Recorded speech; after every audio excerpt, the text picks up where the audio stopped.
Hello to all of you, my organic farming enthusiasts, and welcome back to yet another video on our tiny garden.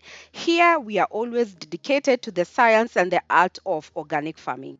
Today, I will show you how to preserve your tomatoes using the canning method, and this ensures that you get to enjoy your garden's bounty even when you are out of season. In this video, we shall be canning tomato sauce.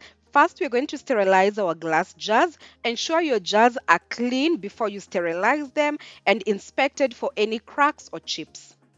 Next, we are going to arrange all our jars in hot water in a cooking pot, or what we like to call a sufuria here in Kenya.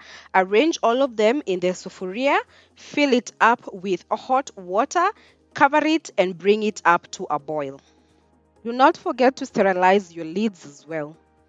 Once the water starts boiling like so, you're going to time 15 minutes and then your jars and lids are going to be well sterilized.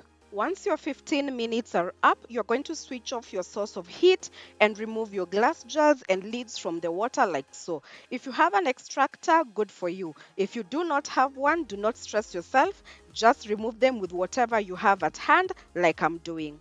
You will then arrange your sterilized lids and jars on a super clean surface like so. Next, we are going to thoroughly wash our bounty harvest of tomatoes. Preserving tomatoes is a versatile art with various methods.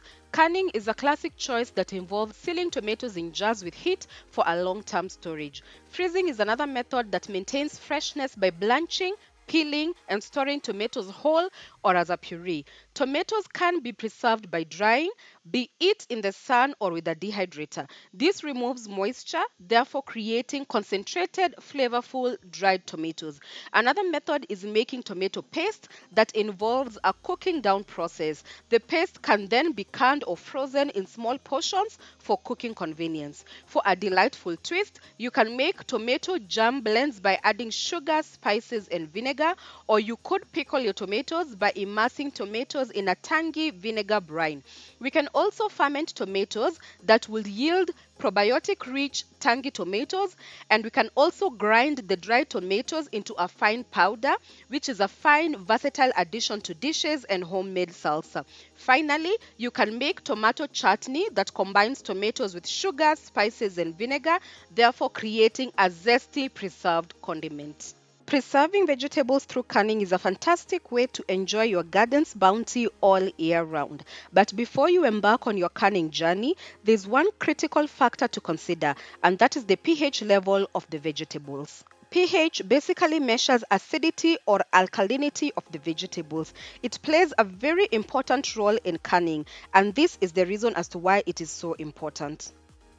Firstly, the pH of the vegetable determines the canning method that you will use. High acid foods like tomatoes or fruits have a pH below 4.6 and therefore can be safely canned using a water bath.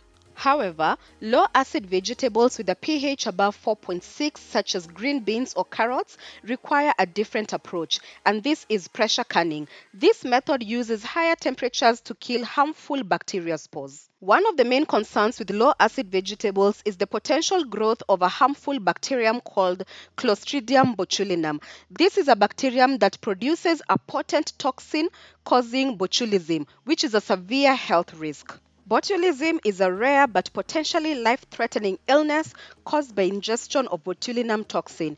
It affects the nervous system, leading to symptoms such as muscle weakness, paralysis, double vision, difficulty speaking and swallowing, and potentially respiratory failure. To can low acid vegetables safely, it is crucial to control the pH.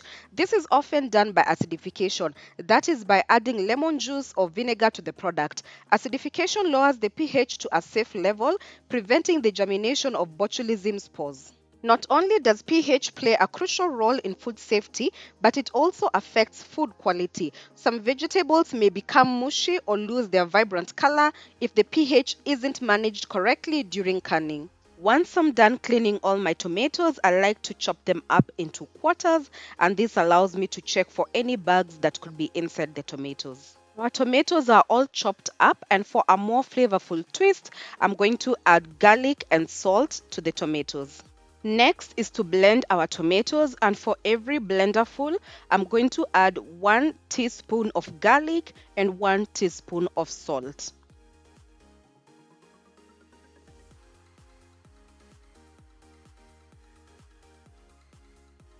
Once you're done blending, we're going to add all of the blended tomatoes in a really large sufuria and cook it down. Remember to keep stirring it because we do not want to burn anything. It's been about 1.5 hours of cooking, and our tomato sauce has now reduced by half from the original sauce that we had put in our sufuria.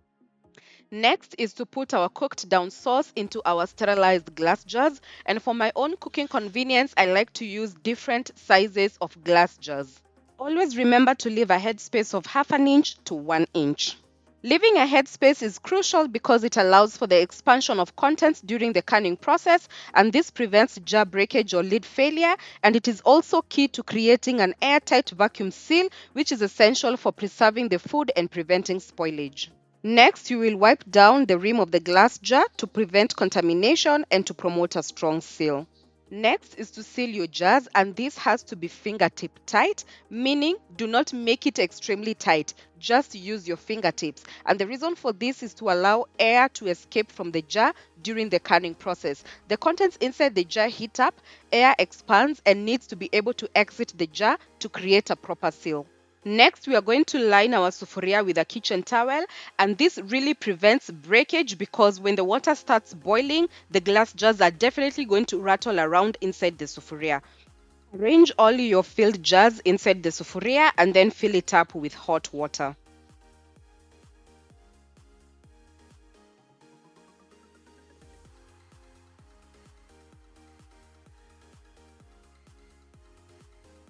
We will next bring the water to a boil, and once it starts boiling like this, we are going to time 45 minutes and then switch our source of heat off. We will then remove all our jars from the water and allow them to cool.